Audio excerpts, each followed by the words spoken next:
Roman Sem punk čarovnica, debela lezbika in ne maram vampov govori o osmošolki Daši, ki je razmišljajoča in kritična. Obožuje punk rock in se ne počuti najbolje v svojem razredu.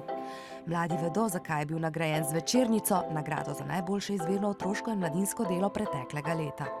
Pomembne stvari so noter napisane, stvari, o katerih je res vreden razmisliti. Predstavlja to naše odraščanje, naše probleme, ki se drugače ne upamo pogovoriti. Žirijo je prepričala tudi pisateljeva raba slenga in vulgarizmov ter izzivalen naslov. Zdi se mi, da se s tem bolj približa današnji mladini in je tako tudi nam lažje zabrati.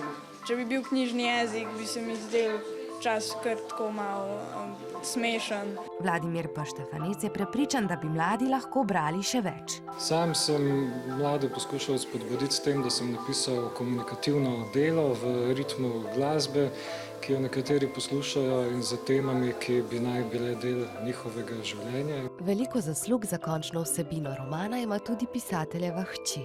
Ja, v bistvu sem bila zelo presenečena, precej ganjena tudi. Nisem si mislila, da pa zdaj kar postala junakinja knjige. Svoji hčeri in vsem najstnikom Štefanec z romanom med drugim sporoča tudi, da prihodnost še ni napisana. Da si moramo upati, da moramo verjeti, da tudi mi lahko sodelujemo pri tem, in da ne smemo biti tiho.